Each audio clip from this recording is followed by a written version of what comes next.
O mês de março recebeu o pequeno centro urbano de Cheryumushi com uma nevasca úmida, que se espalhava pelas calçadas em uma lama acinzentada. O sol aparecia de vez em quando tímido, mas nem sinal do cheiro da primavera. Sentado junto à janela, Boris Grigorievich Maslov olhava o relógio a cada instante. Seus 62 anos de vida não o haviam ensinado a esperar com paciência. Zina, você está demorando aí, chamou, tentando dar um tom firme à voz, embora as palavras saíssem suaves, quase carinhosas. Já vou, respondeu a esposa do cômodo ao lado. Não dava para chegar de mãos vazias na casa dos filhos. Olha só o que encontrei, disse Zinaida Pavlovna, surgindo com uma caixa embrulhada com esmero, cheia de compotas caseiras, e um par de meias de lã tricotadas à mão. Isso é para o Ronca, e isso para a Valha. Que saibam que a mãe não os esquece. Boris apenas resmungou. Os filhos já eram adultos, tinham suas próprias vidas, suas próprias famílias. Zinaida, no entanto, ainda os tratava como crianças. Afinal, Valentina já tinha 35 anos e Roman, 32. Ambos com filhos. E o que você vai levar para a netinha? Perguntou Boris. A Kristinka não quer meias, ela quer coisa moderna. Acha que não sei? Retrucou Zinaida, sentando-se ao lado do marido. Ela colocou sobre a mesa um envelope. Aqui está. 10.000. Que ela compre o que quiser. Dentro de Boris algo se comoveu. Sabia muito bem o esforço que aquelas economias representavam. Zinaida havia passado a vida como enfermeira em uma clínica local, ganhando um salário de miséria, mas sempre conseguindo guardar algum dinheiro. Depois de aposentada, ainda fazia bicos com injeções e massagens em casa. E você, Boriska, vai visitar a filha e o genro como um nobre, de mãos abanando? Brincou ela. Que nobre nada, respondeu ele, afastando a ideia com um gesto. Ajudo com dinheiro. Não preciso dessas formalidades. Cada um demonstra afeto à sua maneira, suspirou Zinaida. No quarto ao lado, guardava um armário antigo, gasto pelo tempo. Zinaida abriu a porta superior com uma chavezinha que trazia no pescoço, junto a um pequeno crucifixo. Retirou um maço de documentos amarrados com um barbante. Boriska, venha cá, chamou. Quero mostrar como organizei os papéis para você saber onde está cada coisa. Ele franziu o senho. Não gostava daquele tipo de conversa. Parecia que a esposa estava arrumando as coisas para depois da morte. Mas Zinaida era insistente. Aqui estão as certidões de nascimento dos filhos. Os passaportes antigos. Seu documento militar. Ela ia dispondo os papéis sobre a mesa. E aqui o mais importante, a caderneta de poupança. Uma cadernetinha surrada com a capa desbotada. Zinaida folheou as páginas com cuidado até a última anotação. Ficaram 10.000, anunciou, orgulhosa. 15 anos juntando. E olha como nos esforçamos para ajudar os filhos. Demos 400.000 para a Valha dar de entrada no apartamento. Para o Roman, 200.000 para a formação do neto no técnico. Boris balançou a cabeça, pensativo. Trabalharam sem descanso. Só que os filhos mal davam notícias. Deixa disso, Boriska, disse Zinaida, dando-lhe um leve tapinha no ombro. Eles têm suas vidas, suas preocupações. Agora somos livres. Que tal irmos para o sul no verão? Você nunca viu o mar. Pelo menos na velhice a gente se aquece um pouco no sol. Os olhos de Boris brilharam. Por que não, Dinolia? Vamos mesmo. Aliás, eu queria reformar o banheiro há tempos. Agora é a nossa vez. Chega de viver pelos outros. Zinaida ficou em silêncio, pensativa. Vamos dar uma volta antes da viagem? Propôs. O tempo até melhorou. Caminhavam devagar pelas ruas nevadas do centro da cidade. Prédios cinzentos de 5 andares se alternavam com casas de madeira antigas, com suas molduras esculpidas, restos de uma época passada. Boris seguiu firme, apoiando a esposa pelo braço para que não escorregasse. Sabe, Boria, disse Zinaida de repente, parando perto de um parque infantil, às vezes me pergunto, será que vivemos certo? Dedicamos a vida toda aos filhos, nos privamos de tudo. Será que valeu a pena tanto sacrifício? Boris olhou para ela, surpreso. Nunca tinha ouvido aquela dúvida na voz da esposa. De onde veio essa ideia, Zinulia? Não sei. É que vejo os jovens hoje. Vivem para si mesmos, viajam, se divertem. E a gente só juntava, economizava. Guardei cada moeda, adiei cada desejo. Para quê? A vida passa. Não fale assim, respondeu Boris, apertando-lhe a mão com mais força. Vivemos como devia ser. Criamos os filhos com honestidade. Você tem razão, concordou Zinaida depressa, pressionando a mão contra o peito de um jeito estranho. É só um pensamento que vem de vez em quando. Ao voltarem para casa, Zinaida afundou-se pesadamente na poltrona. Não estou me sentindo bem, Boria, murmurou. uma pressão no peito, e o braço esquerdo está formigando. Boris inclinou-se sobre ela, preocupado. Chama uma ambulância? Não precisa, recusou Zinaida, fraca. Vou tomar um remédio e descanso um pouco. Só deve ser o nervoso da viagem. Tentou se levantar, mas de repente seu rosto contorceu-se de dor. Ela agarrou o peito e lentamente desabou de volta na cadeira. Os olhos se arregalaram como se tivesse visto algo inesperado e depois o olhar se fixou vazio. Zina! Gritou Boris, correndo até ela. Zinulia. Sacudiu-a pelos ombros, tentou encontrar o pulso, iniciou a respiração artificial, lembrando-se do que havia aprendido anos atrás. Com dedos trêmulos, descou o número da emergência no celular. Falava atropeladamente, confundindo endereços e palavras. Segura firme, Zinulia, segura, meu amor, sussurrava, abraçando o corpo inerte da esposa. Já estão vindo, tudo vai ficar bem. Mas no fundo já sabia que nada ficaria bem novamente. A ambulância chegou em 12 minutos. O médico jovem com olheiras de cansaço apenas confirmou o óbito por insuficiência cardíaca aguda. Infarto, agravado pela pressão alta e pelo esgotamento crônico. Meus pêsames, disse, preenchendo os formulários. Avisem os familiares. Precisam decidir sobre o transporte do corpo. Boris permaneceu na cozinha, olhando para o vazio. 40 anos juntos. 40. E agora, nada. Com dedos rígidos, descou o número da filha. Valha. A sua mãe faleceu, disse seco. Os filhos chegaram no dia seguinte. Valentina, de olhos inchados, Romã, pálido, perdido.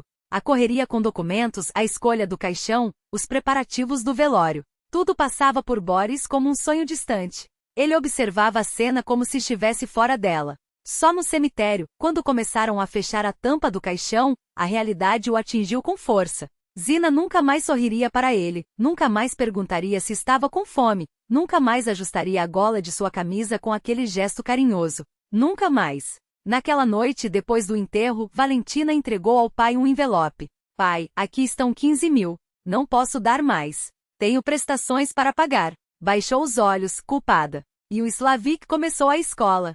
São muitas despesas. Entendo, filha, respondeu Boris, pegando o envelope sem pensar. Romã no corredor, mexia-se desconfortável, passando o peso de um pé para outro. Pai, me desculpe, estou sem um tostão. Você sabe como é. A esposa não trabalha. Boris apenas assentiu. Quando os filhos foram embora, ele abriu o armário e retirou a caderneta de poupança. 80 mil tinham sido gastos com o funeral. Dos 10 mil que Zina havia guardado, restavam apenas 40. 40 mil rubros no lugar do sonho não realizado de conhecer o mar. Aproximou-se da janela. No reflexo do vidro, viu seu rosto envelhecido marcado pela dor. Lembrou-se de como, poucos dias antes, havia dito a Zina, agora vamos viver para nós. Não deram tempo. Não realizaram nada. Lá fora a neve caía, cobrindo as ruas sujas com um manto branco e puro. Em algum canto de sua alma, uma ideia amarga tomou forma. Talvez Zina tivesse razão. Talvez tivessem se privado demais.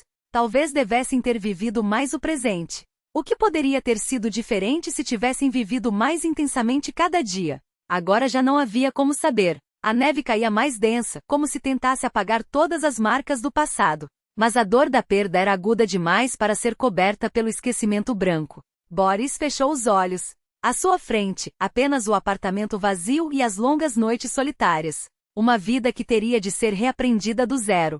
Sem ela. O sol de junho banhava a aldeia de Sosnovka com uma luz matinal suave. O orvalho na grama cintilava como uma chuva de diamantes.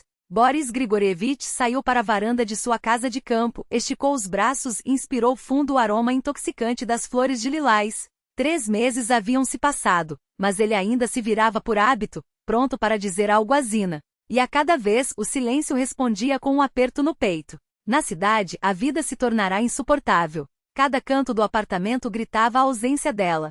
Cada objeto guardava uma memória. Ali na aldeia, respirar era mais fácil. A casa, herdada dos pais, era pequena, mas sólida. Boris sempre vinha no verão para plantar a horta, consertar o telhado, pintar a cerca. Antes, ele e Zina faziam tudo juntos. Agora estava sozinho. Bom dia, Grigorievich. Chamou Nina Ivanovna, a vizinha, uma mulher de meia idade, de olhos bondosos e voz alta. De novo indo correr? Não para quieto, hein? Boris apenas acenou com a mão. Toda manhã, independentemente do clima, ele percorria 5 quilômetros pela estrada florestal até o lago e voltava. Um hábito que trouxe da juventude, quando praticava sambo. Agora era a única coisa que o fazia esquecer por alguns instantes que a vida continuava. Pra onde ir, Ivanovna? Respondeu ele. Precisa se mexer, senão a gente enferruja. Passa aqui à noite, convidou a vizinha. Fiz tortas de mirtilo. Sozinho, nem um pedaço desse, eu sei. Boris agradeceu com um gesto.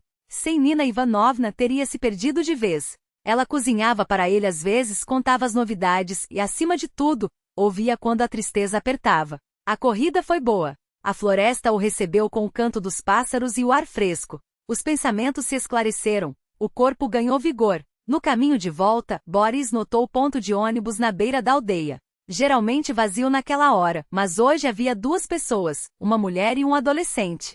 Sem querer, diminuiu o passo. Estrangeiros em Sosnovka eram raridade. A mulher parecia exausta, com olheiras profundas e o rosto inchado. Mas o que mais chamava atenção eram os hematomas, um abaixo do olho, amarelo arroxeado, e o nariz claramente quebrado recentemente. Ao lado, um garoto magro, pálido de cerca de 15 anos, olhava ao redor com desconfiança. Boris parou. Bom dia, disse ele, tentando suavizar a voz. Esperando o ônibus? A mulher estremeceu como se tivesse levado um golpe, e apertou a bolsa contra o peito. Sim, sim, para o distrito, respondeu baixinho. Hoje não vem, balançou a cabeça Boris. Nas quartas-feiras o trajeto foi cancelado há 1 ano. Economia. Agora só às terças, quintas e sábados. O rosto da mulher se contorceu em desespero. Como assim? Murmurou. E agora? O que fazemos? O garoto colocou a mão no ombro dela. Mãe, talvez a gente pernoite em algum lugar? Amanhã a gente vai. Boris mudava o peso de um pé para o outro.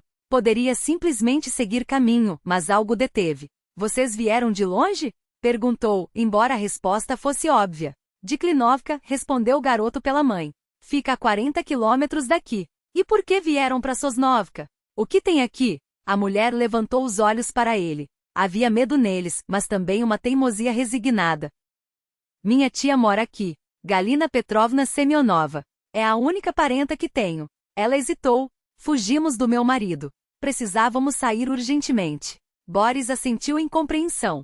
Os hematomas no rosto diziam tudo. Eu sou Helena, apresentou-se a mulher. E este é meu filho, Machim. Boris Grigorievich, respondeu ele, estendendo a mão para Machim. O garoto, após um segundo de dúvida, a apertou. Você sabe onde mora essa Galina Petrovna? Perguntou Helena com um fio de esperança. Claro, confirmou Boris.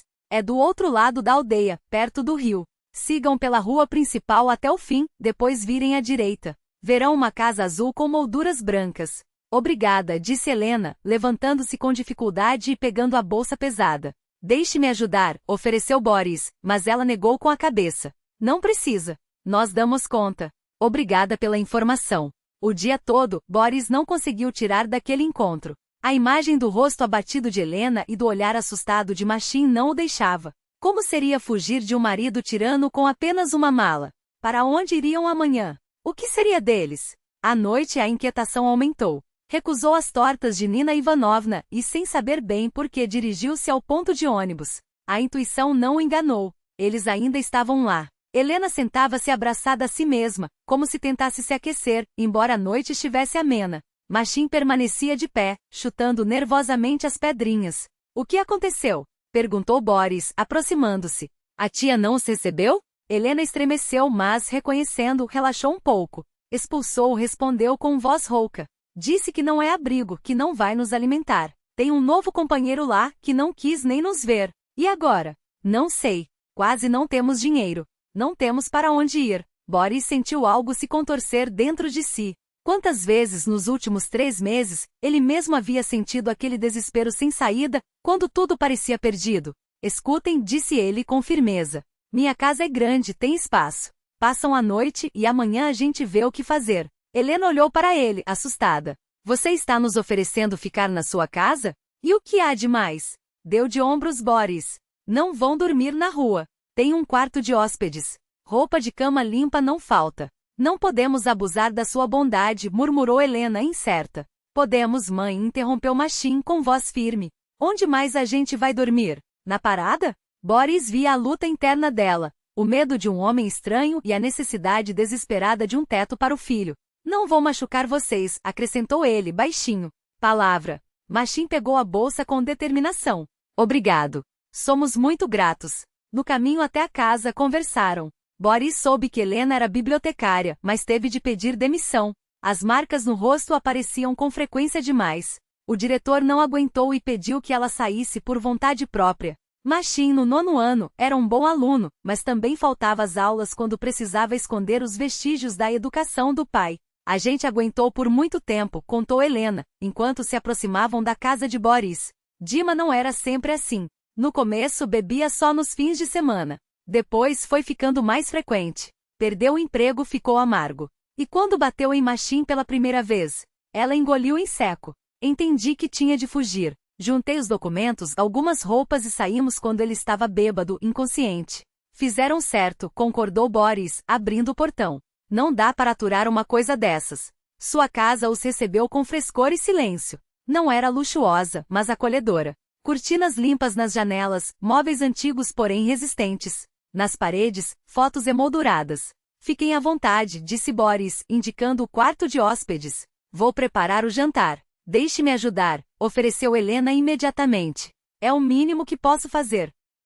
Na cozinha, enquanto cortava legumes para a salada, ela perguntou cautelosa. Você mora aqui sozinho? Sozinho, respondeu Boris, acendendo o fogão. Minha esposa faleceu há 3 meses. Infarto. 40 anos juntos. Desculpe, Helena se confundiu. Não queria. Não tem problema, Boris deu de ombros como se o assunto não o incomodasse. Tenho 2 filhos, um filho e uma filha, mas visitam pouco. Cada um tem sua vida, suas preocupações. Durante o jantar, Machin se soltou. Devorava as batatas com almôndegas como se não comesse há dias. Talvez fosse verdade. Helena mal tocou na comida, repetindo desculpas pela inconveniência. Parem com isso, afastou Boris com um gesto. Até que é agradável. De qualquer forma, estou sozinho como um dedo. E agora tinha companhia. Quando se preparavam para dormir, Boris ouviu Machin sussurrar para a mãe. Mãe, ele é legal. Não tenha medo dele. Eu sei, filho, respondeu Helena, baixinho. Só não estou acostumada com tanta bondade. Boris se virou na cama por muito tempo. A casa, antes silenciosa, agora rangia com passos desconhecidos, vozes abafadas sob o assoalho. Em 3 meses de solidão, ele havia se esquecido desse barulho. Mas, estranhamente, pela primeira vez em muito tempo, não queria que a manhã chegasse. Temia que, com o sol, a vazio voltasse a invadir sua vida. Através da parede, ouviu um choro contido. Helena chorava em silêncio, tentando não acordar o filho. Boris conhecia aquela dor. Talvez por isso tenha decidido ajudar, porque sabia que nas horas mais escuras, às vezes basta alguém ao lado para dizer: aguenta firme, vai ficar mais fácil. Amanhã os recebeu com o cheiro de café recém-coado e ovos mexidos com cebola. Helena parou surpresa na porta da cozinha, vendo a mesa posta. Você já preparou tudo? Ajeitou os cabelos constrangida. Eu queria ajudar. Hábitos de madrugador, sorriu Boris. A vida toda acordei às 5 para chegar à fábrica às 7. Machin, que apareceu atrás da mãe, fixou os olhos na fritura fumegante com um apetite incontido. Sentem-se, serviu Boris o café. Precisamos conversar. Helena tensionou. Era a frase que temia desde que acordou. O ônibus sai às 10, é hora de irem embora. Mas Boris, mexendo a colher na xícara, começou. Estive pensando. O verão mal começou. Para mim, é difícil cuidar sozinho da casa, e para o garoto seria bom se fortalecer no ar livre. Fiquem até o outono. Helena olhou para o filho, depois para Boris, perdida. Não podemos abusar assim da sua hospitalidade. Que abuso? Afastou Boris. Você trabalha? Eu ofereço abrigo. Tudo justo. Mãe, vamos ficar, implorou Machin. Vou ajudar em tudo, juro. Helena hesitou. A proposta parecia uma salvação, mas algo dentro dela resistia. Finalmente cedeu. Só com uma condição. Trabalharei pela estadia e comida. Cozinharei, limparei, cuidarei da horta. Fechado, respondeu Boris, simples. Na roça trabalho nunca falta. Junho se transformou em julho, e julho em agosto. A vida na casa de campo se ajustou como se sempre tivessem vivido juntos. Helena acordava ao amanhecer, preparava o café da manhã, organizava a casa. Boris, a princípio constrangido com a presença feminina, logo se acostumou com o movimento de alguém cuidando dos detalhes. Você é igual a Zina, escapou dele certa vez, quando Helena arrumou os pratos na mesa do mesmo jeito que sua falecida esposa fazia. Helena congelou sem saber como reagir. A comparação com a mulher que Boris amara era ao mesmo tempo um elogio e um peso. Desculpe, não quis ofender, gaguejou ele, percebendo seu desconforto. tudo bem, murmurou ela. Só, nunca pensei que viveria na casa de outra pessoa. Por que de outra pessoa? Boris deu de ombros. Você já está aqui há quase 2 meses. Considere sua. Ela sorriu, grata, e algo quente se mexeu no peito de Boris. Uma sensação há muito esquecida, como o despertar da primavera após um inverno longo. A porta da cozinha se escancarou com um baque, e Nina Ivanovna irrompeu no cômodo ofegante, o rosto vermelho de pressa. Os olhos arregalados denunciavam o pânico. Grigorievich, desgraça! Exclamou ela, mal conseguindo recuperar o fôlego. Estava na venda, ouvi tudo. A tia Galina, aquela fofoqueira da Helenina, ligou pro marido dela. Passou seu endereço. Dizem que ele vem com os camaradas bêbados, para buscar a mulher de volta. É que estava junto ao fogão, empalideceu de repente. A xícara que segurava escapou de seus dedos e estilhaçou-se no chão, espalhando cacos e chamorno. Sua voz saiu num fio. Quando? Quem é que sabe? Nina Ivanovna abriu os braços em um gesto de impotência. Mas falam que é pra já. Boris franziu a testa, os músculos da mandíbula tensionados. Agradeceu a vizinha com um aceno seco e esperou que ela saísse antes de se virar para é. Ela havia afundado em uma cadeira, as mãos cobrindo o rosto, os ombros tremendo. Ele vai me encontrar, sussurrou como se as palavras doessem ao sair.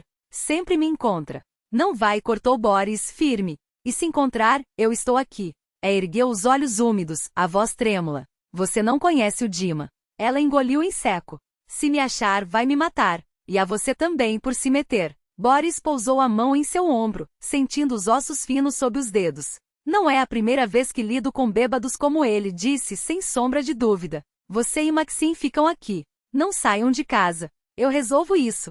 Foi então que Maxim irrompeu na cozinha, o rosto pálido, mas os olhos ardendo com uma determinação que não combinava com seus 13 anos. Eu fico com a mãe, declarou, cruzando os braços. Não, Boris foi taxativo. Sua tarefa é proteger ela. Se algo der errado, você sabe o que fazer? Maxim assentiu, mas havia medo em seu olhar. Baixou a voz. Tio Bória me ensine a lutar. De verdade. Se levantou de golpe, horrorizada. Maxim não. Não foi para isso que eu te tirei de lá. Eu preciso saber, insistiu o garoto, a voz quebrando. Preciso poder te defender. Boris observou o menino por um longo momento. Em poucos meses, aquele adolescente amedrontado havia se transformado. Agora em seus olhos não havia mais só medo, havia propósito. E esse propósito Boris reconheceu, era mais forte que qualquer medo. Está bem, concordou finalmente. Vou te mostrar alguns golpes. Mas só em último caso. Entendido? Nada de herói sozinho. Naquela noite, sob a luz amarela do poste que vencia a escuridão do quintal, os dois treinaram até os músculos ardarem. Boris ensinou como se esquivar, como cair sem se machucar, onde golpear para neutralizar um oponente maior. Els observava pela janela, o coração apertado entre o orgulho e o terror. Pela primeira vez em anos, sentia-se protegida. Pela primeira vez, havia um homem ao seu lado disposto a enfrentar a tempestade por ela. E seu filho, aos poucos, aprendia a fazer o mesmo. Talvez tudo passe, pensou, enquanto via Boris corrigir a postura de Maxim com paciência. Talvez o Dima desista ou não os encontre.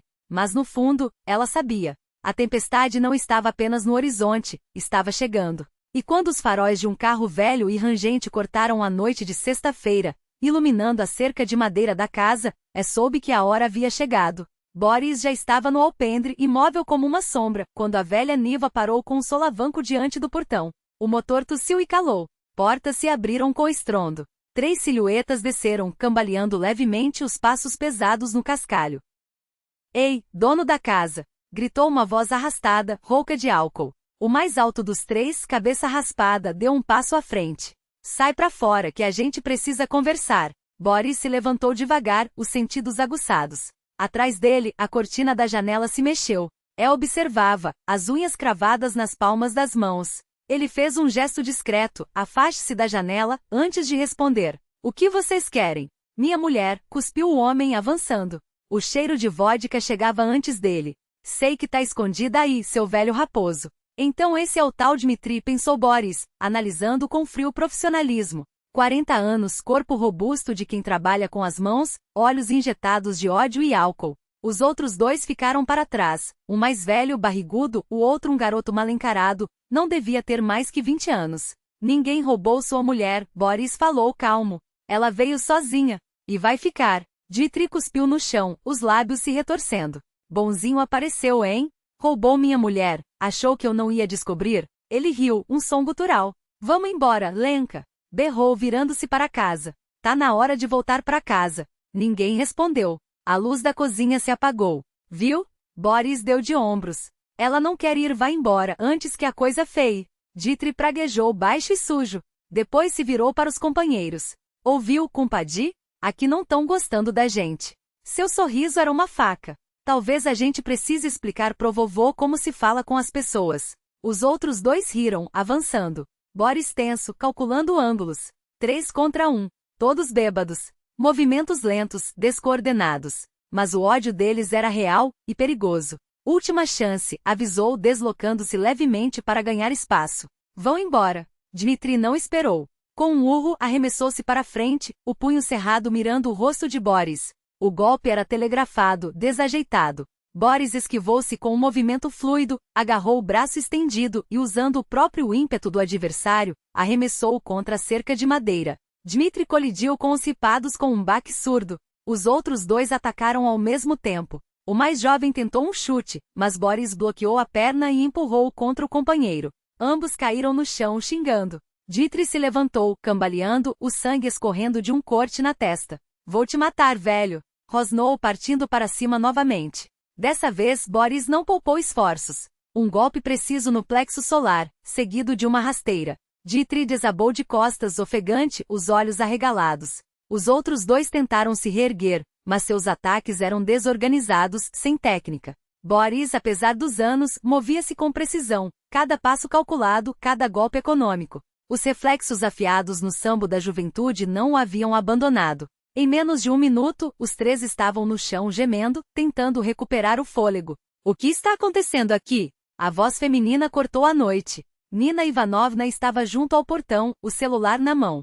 Já liguei para a polícia. O sargento Sergeyev tá vindo. Boris enxugou a testa suada, respirando fundo. Obrigado, Ivanovna. A porta da casa se abriu de repente. Maxim saiu correndo, seguido por pálida, as mãos trêmulas. Tio Bória, o garoto parou diante dele, os olhos brilhando de preocupação. Você tá bem? Tô inteiro. Boris pousou a mão no ombro do menino, sorrindo levemente. Viu? Um bom bloqueio resolve mais do que socos. Dmitri se arrastou até ficar de joelhos, segurou as costelas com uma careta. Não acabou, Lenka arfou, fitando a ex-mulher com ódio. A gente ainda se vê. E você também, moleque. Tenta. Boris deu um passo à frente, e Dmitri recuou instintivamente.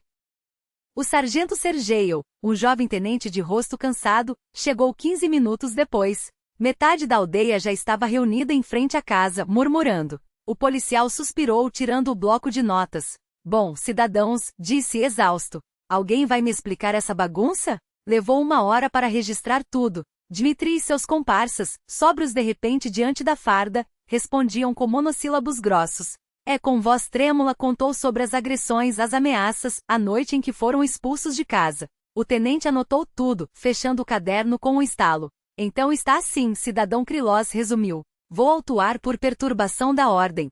Multa para vocês. Fez uma pausa, baixando a voz. Quanto às ameaças e agressões, sua ex-esposa tem todo o direito de registrar queixa. E aí não vai ser só multa, não. Dmitri resmungou algo, mas não discutiu. E mais uma coisa, acrescentou o sargento, olhando fixamente. Se souber que vocês voltaram aqui ou incomodaram essa família de novo, abra o processo criminal na hora. Entendido? Dmitri assentiu relutante. Agora peguem seu carro e sumam daqui. Não são bem-vindos. A Niva arrancou com um solavanco, o motor tossindo até desaparecer na curva. Os vizinhos, convencidos de que o espetáculo havia terminado, começaram a se dispersar. Boris finalmente relaxou os ombros. E você? Perguntou a baixinho, enquanto ela ainda tremia. Como está? Agora está tudo bem. Ela respondeu com um sorriso fraco. Obrigada. Maxim olhava para Boris com admiração mal disfarçada, gesticulando como se revivesse a cena. O senhor os mandou embora que nem nos filmes. Ensina a fazer isso também? Tudo a seu tempo, Boris riu, sacudindo a cabeça. O importante é que todos saíram ilesos. À noite, quando Maxim já dormia, eles ficaram na cozinha, o chá frio esquecido na mesa. Nenhum dos dois se mexia como se esperassem algo que não ousavam nomear. Lena, Boris finalmente quebrou o silêncio, olhando para a janela, onde as estrelas piscavam entre as nuvens. Eu andei pensando. E se a gente se casasse? Estremeceu, como se levasse um choque. O quê? Eu sei, sou um velho tolo, ele apressou as palavras, os dedos nervosos tamborilando na xícara. 20 anos de diferença não é brincadeira. E ainda por cima sou viúvo. Mas é que eu te amo. Nem esperava que fosse possível sentir isso de novo. Depois da Zina, achei que minha vida tinha acabado. E então você apareceu, como um segundo fôlego. Permaneceu calada. No silêncio, Boris sentiu suas esperanças desmoronarem. Desculpe, murmurou envergonhado. Foi besteira minha. Esquece. Não. De repente, ela apertou sua mão com força. Não foi besteira. Eu também te amo, Boria. Só tinha medo de admitir. Pensava, por que um homem como ele ia querer uma mulher com um filho problemático? Sem contar a diferença de idade? Então você aceita? Ele olhou para ela, incrédulo. Em vez de responder, encostou a cabeça em seu ombro e chorou. Mas eram lágrimas de alívio, de uma felicidade que ela nem sabia que poderia existir. Achava que isso só acontecia nos contos de fadas, sussurrou. Encontrar alguém de verdade assim. Boris a abraçou com cuidado, como se temesse que aquele momento frágil pudesse se quebrar. Então a gente formaliza o divórcio e casa? Perguntou quando ela se acalmou um pouco. Sim. Ela levantou o rosto molhado para ele. Só precisamos falar com Maxim primeiro. Como ele vai reagir? Não vai reagir nenhum, uma voz ecoou do corredor. Maxim estava na porta de pijama, o cabelo despenteado e um sorriso largo no rosto. Eu ouvi tudo. Tio Boria, é sério? Você vai ser meu pai de verdade? Se você não se importar, Boris sorriu de volta. Importar? Maxim pulou para perto deles, abraçando os dois de uma vez. Isso é a melhor coisa que poderia acontecer. Uma semana depois, em uma manhã ensolarada de setembro, enquanto planejavam o futuro à mesa do almoço, um carro importado caro entrou no quintal. As portas bateram, e Valentina e Roman, os filhos de Boris, entraram na casa sem bater. Oi, papai, Valentina cumprimentou secamente, varrendo com os olhos a mesa posta e os estranhos à volta. Passávamos por aqui e resolvemos dar uma olhada. E você com visitas, vejo? Não são visitas, Boris levantou-se firme. É minha família. Conheçam, é minha noiva e Maxim, o filho dela. Valentina empalideceu. Roman assobiou incrédulo. Sério, pai? Você tem 62 anos e ela, 42? Respondeu antes que ele terminasse. Mas isso não é da conta de vocês. Claro que não é, Valentina retrucou, ácida. Papai, a gente precisa conversar. A sós. Fale aqui, Boris cruzou os braços. Não tenho segredos da minha família. Já é família, é? Valentina levantou as mãos, exasperada. Você não está vendo? Ela é uma caçadora de fortunas. Só está atrás do seu dinheiro, do que vai herdar depois. Estremeceu como se levasse uma bofetada. Maxim saltou da cadeira furioso. Não falem assim da minha mãe. Cala a boca, moleque, Roman cortou. Isso é assunto de adulto. Boris levantou-se devagar. Havia algo em seu olhar que fez os filhos recuarem um passo. Valia, Roma, sua voz era baixa, mas intransigente. Eu não ensinei vocês a tratarem as pessoas assim. E não vou permitir que insultem minha família. Papai, você não está entendendo. Valentina tentou suavizar o tom. Ela está te enganando. Só quer seu dinheiro, suas coisas. Que dinheiro valia? Boris riu, amargo. Minha aposentadoria é de 13 mil. Essa casa na roça, que vocês mesmos já me ofereceram para vender. Foi exatamente por isso que vieram, não foi? Roman interferiu. Se você vai se casar mesmo, pelo menos faz um testamento a nosso favor, senão tudo vai parar nas mãos de estranhos. Estranhos? Boris fitou o filho por um longo momento. A mãe de vocês nem esfriou na cova, e vocês já dividindo herança. O que a Zina tem a ver com isso? Valentina inflamou-se. A gente só está preocupada com você. Não, filha, Boris balançou a cabeça. Vocês estão preocupados com vocês mesmos. Sempre foi assim. Quando a Zina morreu, não deram nem um tostão para o enterro, só promessas vazias. Tínhamos nossas contas. Roman explodiu. Eu sei, Boris assentiu, cansado. Todo mundo tem suas contas. Todo mundo tem sua vida. Agora eu também tenho a minha. Com a E e o Maxim. Valentina ficou vermelha de raiva. Então escolhe eles no lugar dos filhos de sangue? Não estou escolhendo ninguém no lugar de vocês, Boris respondeu, exausto. Só quero ser feliz nos anos que me restam. Tenho esse direito. Tá bom então. Valentina virou-se bruscamente para a saída. Vamos, Roma. Não temos nada que fazer aqui. Que viva com sua família, se é isso que quer. Roman hesitou na porta, olhando para o pai com uma expressão indecifrável. Por um instante Boris pensou que o filho fosse pedir desculpas. Mas Roman apenas deu de ombros e saiu batendo a porta com força. O silêncio tomou conta da casa. Chorava baixinho, cobrindo o rosto com as mãos. Maxim olhava para um e para outro, perdido. Não chore, Boris a puxou para perto, abraçando-a com cuidado. Eles ainda vão entender. Talvez não agora, mas vão. Eu não queria me meter entre você e seus filhos, ela sussurrou. Você não se meteu entre ninguém, ele afagou seus cabelos. Foram eles que escolheram esse caminho. A gente agora tem o nosso. Maxim, sem jeito, balançava de um pé para o outro, sem saber como reagir àquela briga. Boris piscou para ele. Que tal, filho? Vamos colher maçãs e depois esquentar a sauna? A vida continua, não é? Maxim sorriu, aliviado. Continua, pai.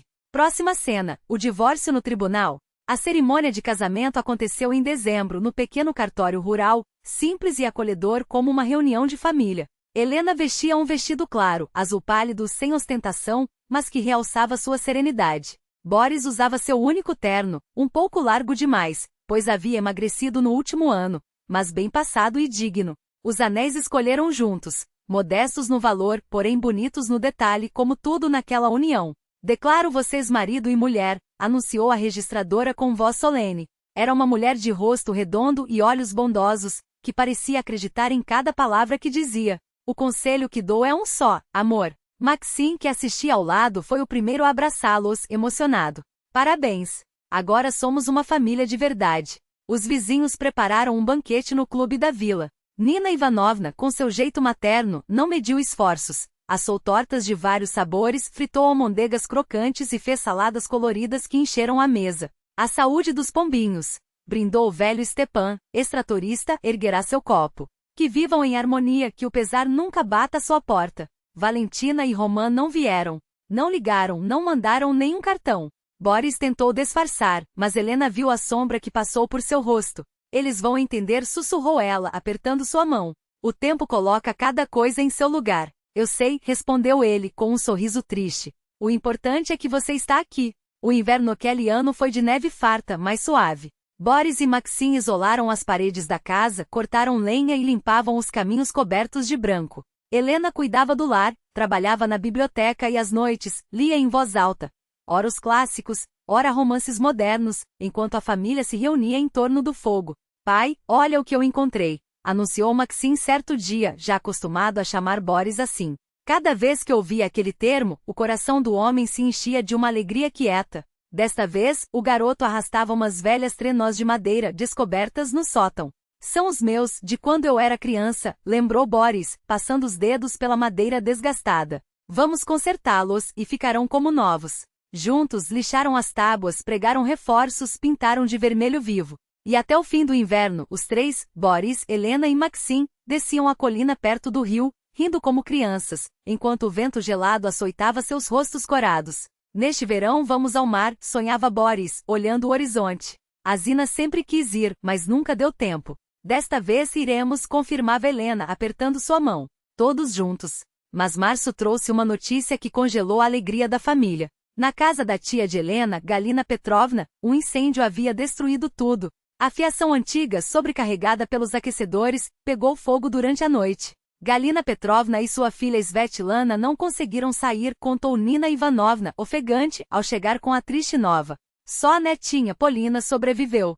Saiu para o banheiro e pulou pela janela. Helena empalideceu. Meu Deus! Polina tem só 8 anos.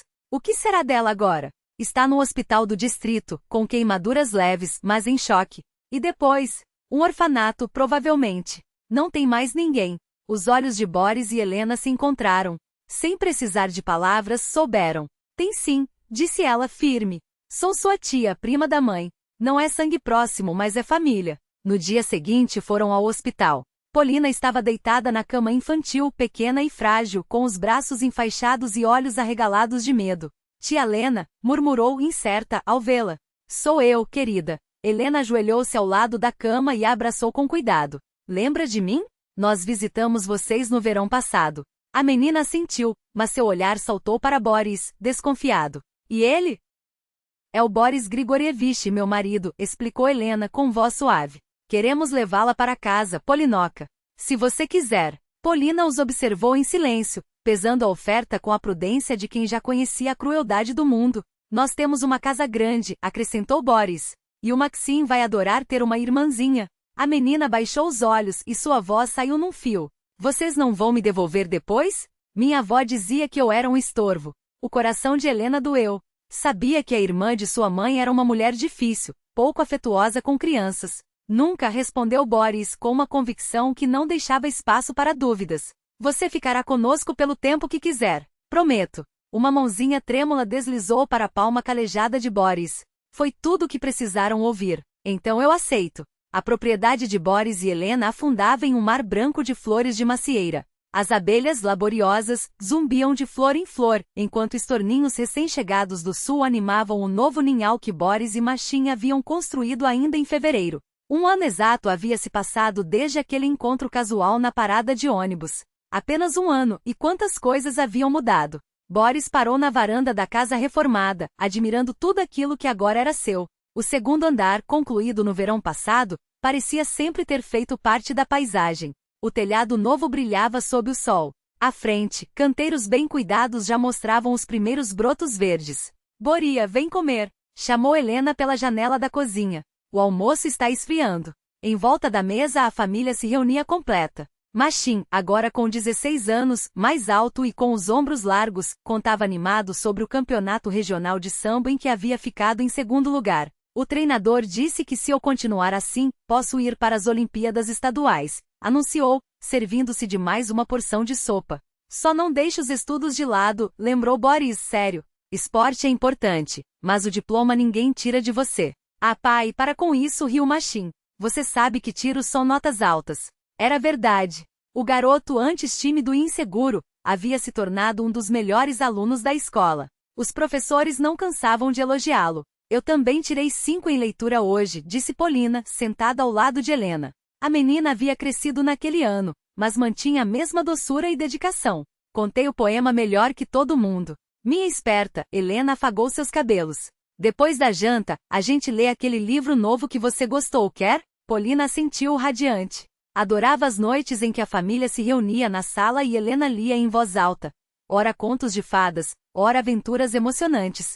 Após o almoço, Boris seguiu para a serraria. Um ano antes, ele trabalhava lá como vigia, agora era mestre do ofício. Sua experiência na fábrica havia sido útil, e ele ganhará respeito não apenas por suas habilidades, mas por seu caráter justo e por ter aberto as portas para uma criança que não era sua. Helena, por sua vez, assumirá a biblioteca da vila, transformando-a em um centro cultural. Além dos empréstimos de livros, agora havia noites de poesia, encontros com escritores e festas infantis. Enquanto isso, Maxim mexia no garagem com uma motocicleta velha presente de um vizinho. Polina fazia a lição na varanda, distraindo-se de vez em quando para acariciar Vasily, o gato ruivo que aparecerá no outono passado e agora se considerava dono da casa. À noite, quando todos se sentaram para jantar, o telefone tocou. Boris franziu a testa.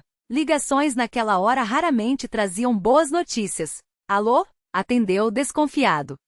Deducha? A voz do outro lado era baixa, trêmula. Era Cristina, a neta filha de Valentina, estudante de medicina. A última vez que a viram foi no enterro de Zinaida, mais de um ano antes. Claro que me lembro, Kristinka, respondeu Boris, tentando manter a voz firme. O que aconteceu? Precisa de algo? Posso ir aí, Deducha? A voz da garota quebrava. Não tenho para onde ir. Boris trocou um olhar com Helena, explicando em silêncio. Sem hesitar, respondeu. É claro que pode, sou Nico. Você sabe o endereço? Sei. Já estou na parada de ônibus em Sosnovka. Não quis ligar antes, por medo de não conseguir chegar.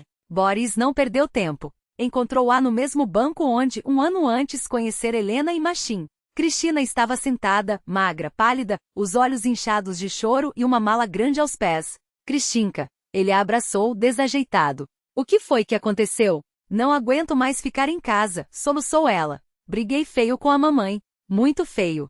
Durante todo o caminho até a casa, Cristina permaneceu em silêncio, apenas apertando com força a mão do avô, como se temesse que ele sumisse. Helena os recebeu na porta, preocupada, mas acolhedora.